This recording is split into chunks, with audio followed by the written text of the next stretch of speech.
l'Apocalypse. Je vis un autre ange qui montait du côté du soleil levant et qui tenait le sceau du Dieu vivant. Il cria d'une voix forte aux 4 anges à qui il avait été donné de faire du mal à la terre et à la mer. Et il dit: ne faites point de mal à la terre, ni à la mer, ni aux arbres, jusqu'à ce que nous ayons marqué du sceau le front des serviteurs de notre Dieu. Et j'entendis le nombre de ceux qui avaient été marqués, 144 000 de toutes les tribus des fils d'Israël. De la tribu de Juda, 12 000 marqués du sceau. De la tribu de Ruben, 12 000. De la tribu de Gad, 12 000. De la tribu d'Asser, 12 000. De la tribu de Nephtali, 12 000. De la tribu de Manassé, 12 000. De la tribu de Siméon, 12 000. De la tribu de Lévi, 12 000.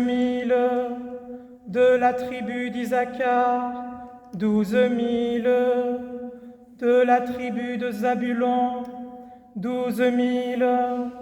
De la tribu de Joseph, 12 000. De la tribu de Benjamin, 12 000 marqués du sceau. Après cela, je regardai, et voici, il y avait une grande foule que personne ne pouvait compter, de toute nation, de toute tribu, de tout peuple et de toute langue.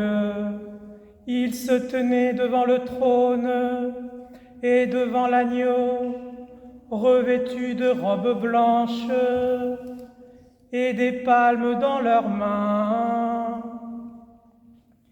Et ils criaient d'une voix forte en disant: le salut est à notre Dieu qui est assis sur le trône et à l'agneau.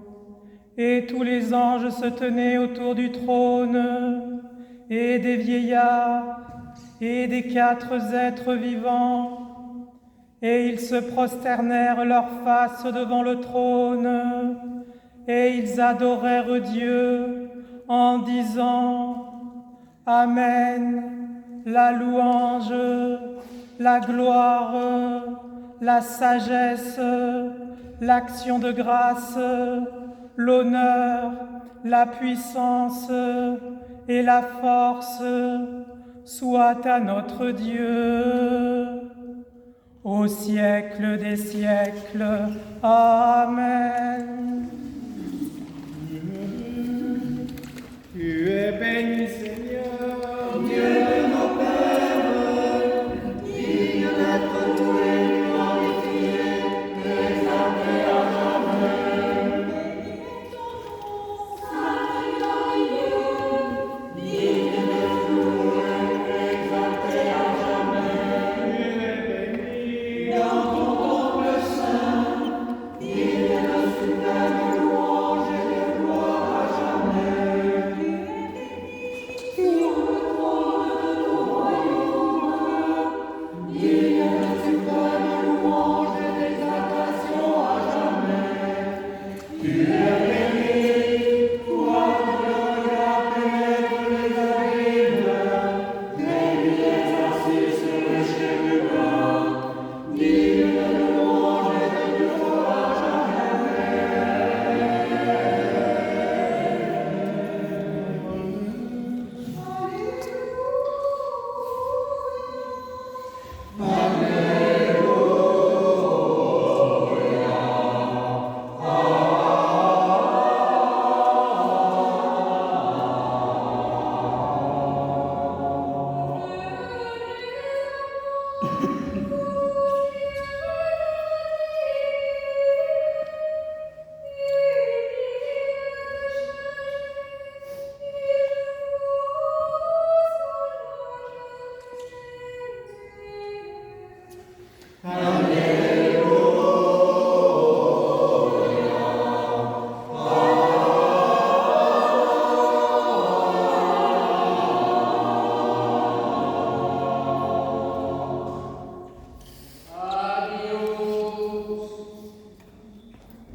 sur les offices qui vont venir. Donc ce soir, à 19 h, nous allons célébrer les vêpres solennelles des défunts. C'est un moment liturgique un peu exceptionnel qui n'existe pas en dehors de chez nous, à savoir que les fidèles sont tous associés à la lecture à haute voix des noms des défunts à la fin des vêpres. C'est un moment tout à fait exceptionnel, et surtout ce qui était en plus exceptionnel, c'est qu'il y a des prières, les 24 strophes rédigées, composées par un évêque russe dans le camp de concentration où il a trouvé la mort. Et miraculeusement, ces prières, cette espèce de litanie, a été sauvée et a atterri dans un monastère en Tchécoslovaquie, et nous sommes donc les héritiers de cette prière exceptionnelle. Donc venez à 19h, c'est pas très très long, ça dure un peu plus qu'un office de vêpres habituel, ils ont 1 heure. Voilà, et en tout cas donc, ce soir à 19h. Et puis demain matin, on célébrera la grande liturgie des défunts, où on reprendra également ce rituel consistant à faire dire à haute voix par tous les fidèles défunts les noms des défunts qui sont dans nos diptyques. Ensuite, donc pour la suite de nos offices, comme demain c'est un samedi, donc samedi soir à 19h il y aura les vêpres du dimanche, et le dimanche à l'heure habituelle, 10h30, 10h l'aude, 10h30 liturgie pontificale. D'ailleurs demain matin ce sera également une liturgie pontificale. Voilà, je n'en dis pas davantage, et puis je crois quand même qu'à l'issue de cette divine liturgie, eh bien, il y aura quelques agapes. Surtout si vous apportez quelque chose. Au nom du Père, du Fils et du Saint-Esprit. Amen. Les amis, pardonnez-moi cette entrée en matière. Comme vous le savez, je suis le centre du monde. Tant mieux pour vous si vous le savez, mais je vous invite à partager ce privilège avec moi. Nous sommes tous le centre du monde. Aïe, aïe, aïe, comment s'y retrouver? Par exemple, mais vraiment c'est une invitation tout à fait secondaire, en signant vos messages quand vous en envoyez. Il faut réapprendre de nouveaux comportements. Autrefois, on aurait dit la politesse, en respectant ceux à qui on s'adresse. Alors, quand vous écrivez, eh bien, vous n'écrivez pas des voyants extralucides. J'avoue avoir du retard dans ce domaine. Signez vos messages, merci. Même quand vous, par exemple, j'ai un monsieur qui m'appelle de temps en temps, ici c'est Jean.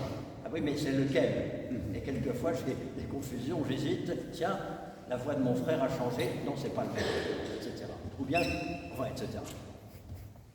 Il y a quelque temps, j'ai été interrogé par un ami d'origine russe, très attaché à sa tradition russe, c'est-à-dire, de fait, superbement ignorant de la vraie tradition et la confondant avec un nombre d'usages et d'habitudes. Sa question était de savoir s'il pouvait y avoir à notre époque des prophètes. Et ce jour de la fête de tous les saints me donne l'occasion de vous en dire quelques mots. Tout d'abord, il y a quelques années à Paris, un homme exceptionnel a enseigné le droit canon. Il avait été sollicité par Monseigneur Germain pour venir donner des cours dans notre institut. Il avait dit oui, mais il a été interdit de le faire par sa hiérarchie.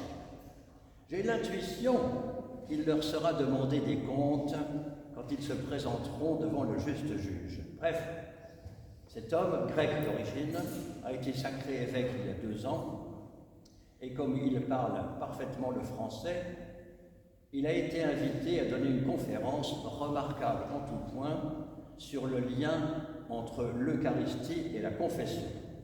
Ce sujet nous touche de près, puisque Monseigneur Jean a été combattu très méchamment pour son intelligence sur la question. Mais provisoirement, ce n'est pas de cela dont je vous parlais, je vous en parlerai une autre fois, parce que le jeu en vaut la chandelle. C'est formidable d'entendre un oriental nous parler aussi intelligemment de la question, c'était du jamais entendu jusqu'à présent. Dans son introduction, donc, cet homme, dont je tairai provisoirement le nom, a attiré l'attention de ses auditeurs en leur faisant découvrir, écoutez bien, c'est très utile, mais il le dira mieux que moi quand vous aurez accès à sa conférence, en leur faisant découvrir que notre classification des époques religieuses était tout à fait arbitraire. Période de l'Ancien Testament, période de la venue du Christ et des temps apostoliques, et flou ou approximation sur les temps qui ont suivi. Non. Il y a depuis la création, et ce que nous en savons, un continuum, pardonnez ce mot un peu savant, c'est-à-dire une continuité totale, et pas du tout ce saucissonnage auquel nous sommes habitués. Vous verrez, quand vous aurez l'occasion, enfin vous entendrez, si je crois que c'est une vidéo dont je vous donnerai accès, mais je veux préparer bien mon terrain parce que c'est un véritable trésor. Donc rendez-vous dans peu de temps pour cela. En ce qui concerne notre époque moderne, nous avons eu la visite de saints qui ont été chargés de nous transmettre des annonces et des mises en garde dont la destination est de nous faire connaître les intentions de Dieu envers l'humanité. Quelques exemples que nous connaissons bien, Saint Séraphin de Sarov, Saint Jean de Kronstadt, Saint Nectaire d'Égine, le Padre Pio, la Salette, Fatima, etc. Il y a quelques jours, naissait au ciel une personne dont beaucoup n'ont jamais entendu parler, une certaine Vassula Raiden. Tiens, elle sort d'où celle-là? Cette femme grecque orthodoxe grecque, avait épousé un diplomate suédois, et un jour où elle était dans sa cuisine, quelque part au Bangladesh, où son mari était en poste, elle a reçu la visite de son ange gardien, qui lui a donné son nom, puis du Christ en personne, ce qui n'est tout de même pas mal. Il l'a mise en condition, si je peux ainsi m'exprimer, et il lui a confié la mission de porter au monde divers messages et a entretenu avec elle une familiarité tout à fait étonnante. Après une longue période d'initiation, car au départ elle-même n'avait pas de Bible chez elle, elle s'est confiée à diverses personnes et un mouvement international s'est formé pour diffuser ces messages, dont on peut dire qu'ils sont très forts. Bien sûr, vous aurez pu deviner que la presse, spécialement française, que je préfère ne pas qualifier, s'est empressée de ne pas relayer ces prophéties. Mais quand même, une chose intéressante, cette aventure a duré 38 ans. C'est pas rien, c'est pas quelques semaines, 38 années. Moi-même, j'avais été, il y a bien longtemps, interpellé par les messages de Notre-Dame de Fatima, alors que j'étais à l'époque catholique romain, mais je n'ai rien oublié des messages de 1917. Est-ce que les messages d'en haut méritent d'être écoutés? Je crois que oui. Notez que Dieu attend que ce soit des hommes qui transmettent ces messages ou avertissent les autres hommes. C'est étrange. Bien sûr, le Seigneur s'adresse à une personne, mais il a charge de transmettre aux autres. Et, le cas échéant, de les convaincre, malgré les multiples embûches qu'ils peuvent rencontrer sur leur chemin. Ça, c'est pas nouveau.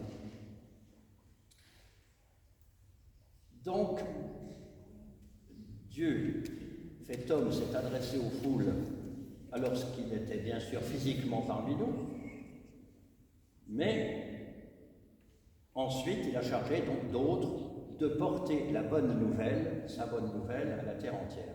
À nous d'écouter ou de faire la sourde oreille, ce qui est surtout le cas habituellement. Mais hélas donc, parce que les hommes, y compris l'Église, font la sourde oreille, il y a beaucoup de rappels. Je prie personnellement pour quelques-uns qui appartiennent à cette catégorie en me sentant bien impuissant. C'est aussi la raison pour laquelle je répète si souvent l'admirable réponse que fit Bernadette Soubirous à Lourdes à ceux qui cherchaient à la piéger. « Je ne suis pas chargé de vous convaincre, mais de vous dire. » Admirable. Sachons simplement que les prophéties ne nous donnent jamais les moyens de contrecarrer le plan divin. Le détail ne nous est connu que lorsque les faits sont accomplis. Pour revenir à cette femme extraordinaire, Vassula, elle avait annoncé, écoutez bien, la chute du communisme soviétique, la chute des tours de Manhattan, le tsunami d'Indonésie en 2000, je crois que c'est en 2014, j'ai noté une mauvaise date, dont on a complètement oublié, il y a eu tout de même 300 000 morts. Mais c'est loin de chez nous, on a complètement oublié 300 000 morts. Il y en aurait eu un ou deux tout près, là ça aurait fait un énorme brouhaha. 300 000 morts, c'est trop, ce sont simplement des statistiques. Mais ce qui n'a pas été non plus, ce qui n'a pas été dit à l'époque, c'est que le point d'impact du fameux tsunami était une ville d'Indonésie qui s'appelle Aceh, je le prononce sans doute mal, dont les musulmans s'étaient vantés que c'était justement à cet endroit précis qu'ils avaient entrepris la conquête réussie de la région. Étonnant, n'est-ce pas? Juste à cet endroit, et 300 000 morts. Bien, la suite des prophéties. L'éruption du volcan en Islande, au nom imprononçable, le 14 avril 2010. Mais tout de même, la terre a été couverte de cendres à tel point, à beaucoup d'endroits, que le trafic aérien mondial a été perturbé pendant 3 jours. Il y a eu très peu de morts. Enfin, le météore de Tcheliabinsk, en Russie, au sujet duquel Vladimir Poutine a dit publiquement qu'il rendait grâce à Dieu qu'aucun gros fragment ne soit tombé dans les zones peuplées. Je crois qu'il y a eu 4 blessés. C'est tout à fait extraordinaire compte tenu de la taille du météore. Enfin, parmi les prophéties, le Covid, pas mal, pas très bien réussi, mais quand même, c'est pas mal. Et puis enfin, la crise économique sans précédent actuelle, pour laquelle on essaye toujours d'éviter de noircir le tableau. Je vous garantis que nous y sommes et nous sommes en train d'entrer de façon très lourde dans cette crise économique. Donc, n'entrons pas dans les misérables palabres où nous tentons de justifier nos insuffisances en relativisant, en ergotant sur tel ou tel détail. Veux-tu obéir à Dieu, oui ou non? Ou préfères-tu tes propres pensées? Hier, mon camarade russe dont je vous parlais, quand je lui disais que le message numéro 1 que Dieu avait chargé Vassula de transmettre au monde, aux églises plutôt, c'était de faire l'unité. L'unité tient apparemment beaucoup à cœur au Christ, et il lui avait dit, si les catholiques romains et les orthodoxes, et les protestants éventuellement, se mettent d'accord sur la date de Pâques, je m'occuperai du reste. Eh bien, ça n'a l'air de rien, mais cette histoire de Pâques à célébrer ensemble, c'est une affaire considérable. Bref. Je vous avoue qu'en matière de sainteté, j'aime avoir la candeur enfantine de commencer par croire ce que l'on me dit.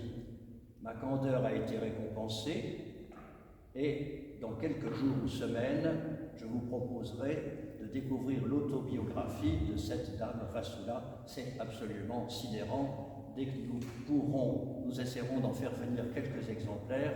Et en tout cas, je vous invite à vous adresser à la famille Trosset qui est ici présente aujourd'hui, qui connaît très très bien le sujet. D'ailleurs, nous avions accueilli, je ne sais pas si c'est elle-même en personne, mais en tout cas le groupe de gens qui s'intéressent à ces prophéties, une fois ou deux, ici même, à Saint-Irénée. Cette entrée en matière m'amène à vous redire une des paroles du Christ. Seigneur, je te rends grâce de ce que tu as caché ces choses aux sages et aux intelligents et les as réservées aux petits. À ce sujet, un apophthegme est apparu récemment dans ma collection. Frère, interrogea le premier moine, est-il mieux de suivre l'intelligence ou de suivre le cœur? Le cœur, répondit l'autre sans hésiter. Et pour quelle raison? Demanda le premier. Pour la simple raison que le cœur dicte le devoir, alors que l'intelligence, elle, fournit tous les prétextes pour y échapper. Et pour terminer, je voudrais vous offrir un trait d'humour qui n'est pas de moi, rassurez-vous, car souvent on a de bonnes raisons d'avoir peur, lorsqu'on entend quelqu'un annoncer qu'il va vous faire rire.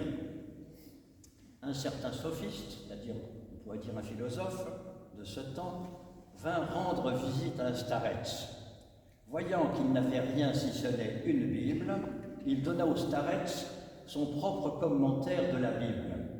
Un an plus tard, il rendit de nouveau visite au starets et lui demanda « Père, mon livre t'a-t-il aidé à mieux comprendre la Bible ?» « Au contraire, répondit le starets, j'ai dû retourner vers la Bible pour comprendre ton livre. » À notre grand Dieu soit la gloire au siècle des siècles. Amen.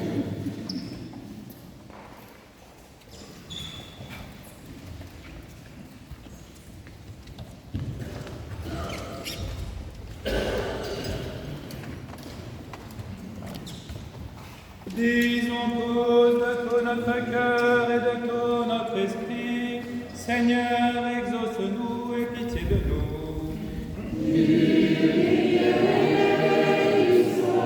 Pour la paix en haut, la tranquillité des temps, pour la Sainte Église qui s'étend jusqu'aux extrémités de la terre, et pour l'union de tous, prions le Seigneur.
Église chantent, servent et dispensent leurs biens en œuvre de miséricorde.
catholique et orthodoxe.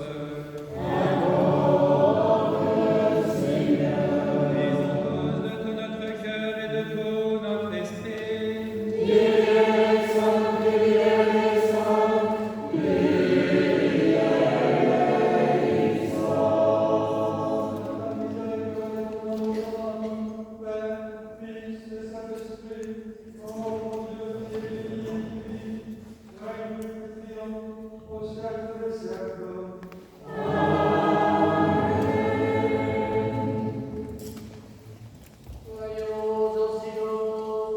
Le Seigneur soit toujours avec vous.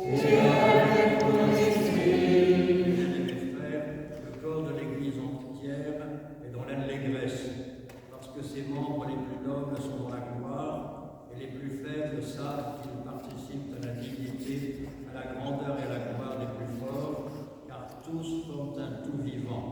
Nous sommes unis à nos frères du ciel, à la Sainte Vierge Marie, Mère de Dieu, aux phalanges angéliques, à la foule innombrable de tous les saints.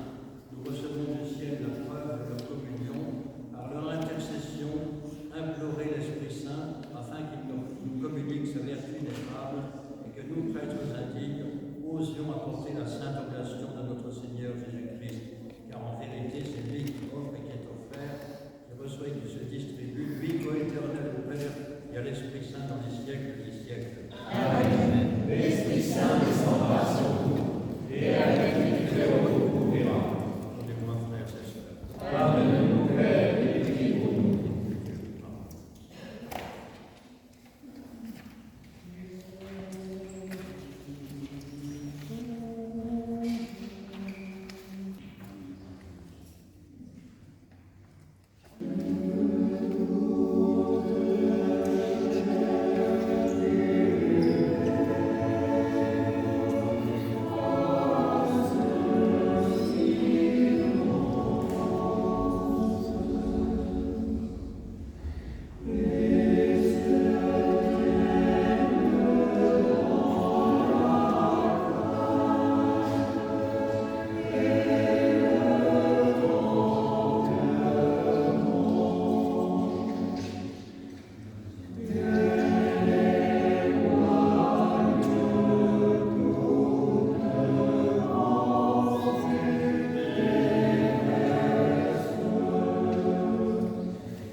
des patriarches, juges, rois et prophètes, de Saint Jean-Baptiste le précurseur, et par-dessus tout de notre souveraine, Mère de Dieu et toujours Vierge Marie.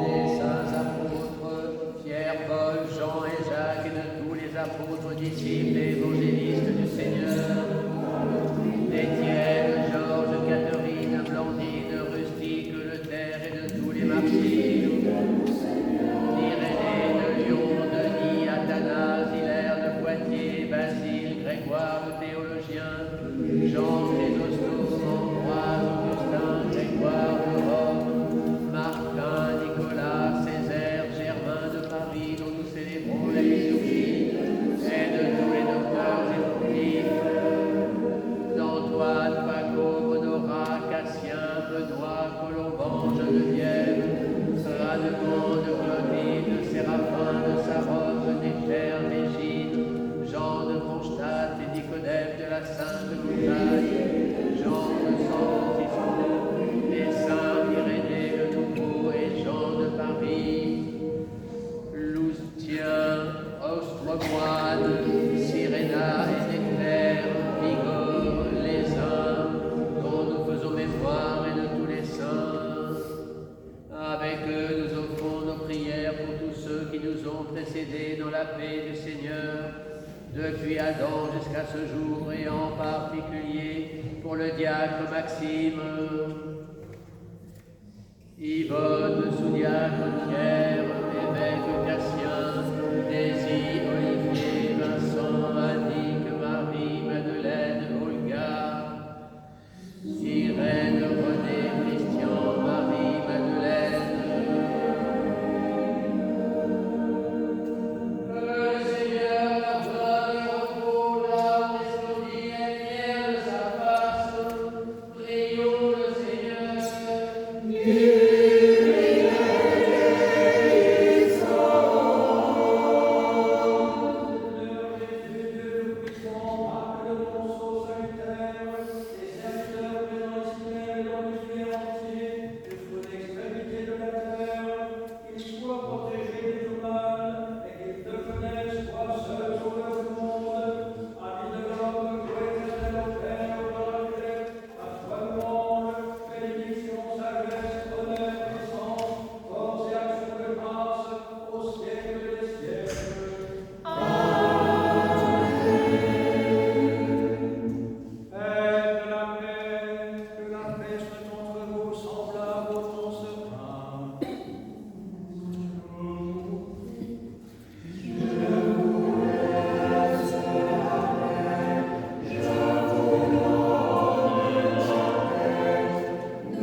mystère de foi.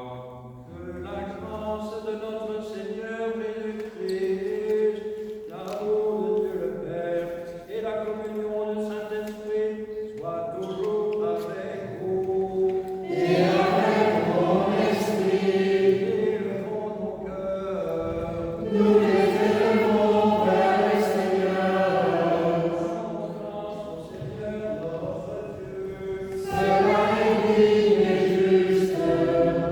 Il est juste, convenable, nécessaire, de te louer, de te chanter, de te bénir, de t'adorer, de te glorifier, de te rendre grâce. Toi, auteur de toutes les créatures, visibles et invisibles, le trésor des biens éternels, la fontaine de la vie et de l'immortalité, le Seigneur des dieux de toutes choses.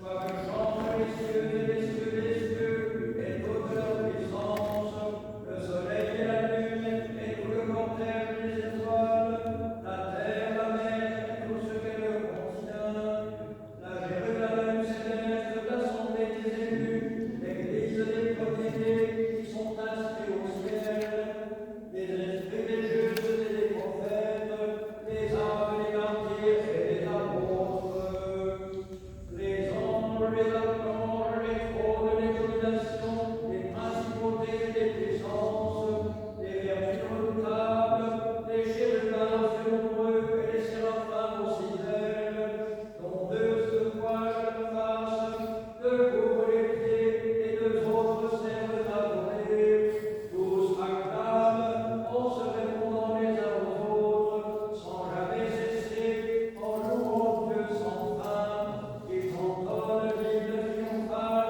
de ta gloire merveilleuse.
saint mystère, parce que vous êtes baptisés au nom du Père, et du Fils et du Saint-Esprit. Si vous vous êtes préparés et si vous désirez communier, venez, sans crainte, recevoir le corps et le sang du Christ, afin de communier pour la vie et non pour la condamnation. Demandez à Dieu le pardon de vos péchés et recevez l'absolution. Seigneur, notre Dieu, toi qui es bon et ami de l'homme, compatissant et miséricordieux, considère avec bienveillance tes serviteurs et servantes ici présents et pardonne-leur les péchés volontaires et involontaires, conscients et inconscients. Soyez-en bénis au nom du Père et du Fils et du Saint-Esprit. Amen. Je crois et je confesse, Seigneur, que tu es le Fils de Dieu et de l'homme, venu dans ce monde sauver les pécheurs et tu le conduis. Je crois aussi que ceci est mon corps très saint et pur, que ceci est mon soin vénérable et possible. Accepte-moi dans ces mystiques de la conduite au Fils de Dieu, car je ne dévoilais pas le mystère des ennemis, et je ne donnais pas des signes de joie. Mais comme là où je te confesse, souviens-toi de mon Seigneur dans ton nom, et la résurrection du Saint-Esprit, Seigneur, détourne-moi de mon jugement et de ma condamnation, les agressions de mon âme et de mon corps. Seigneur, je suis la vie que tu entres en moi, et dis seule parole que mon âme soit guérie.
Voici l'agneau de Dieu qui ôte les péchés du monde. Approchez avec crainte de Dieu, foi et amour.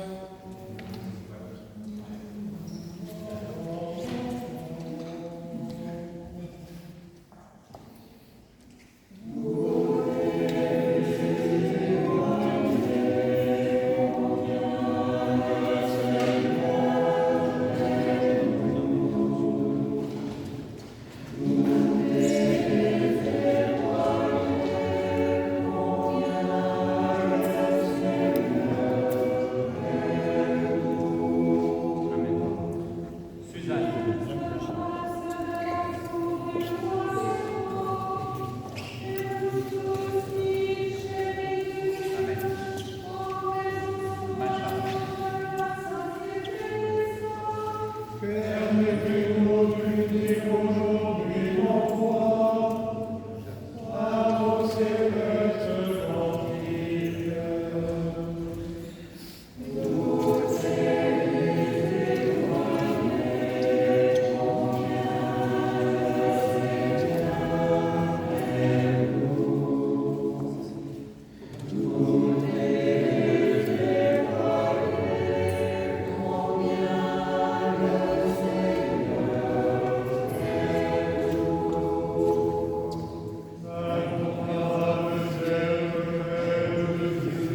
et puissance, soutenus par la nourriture du salut,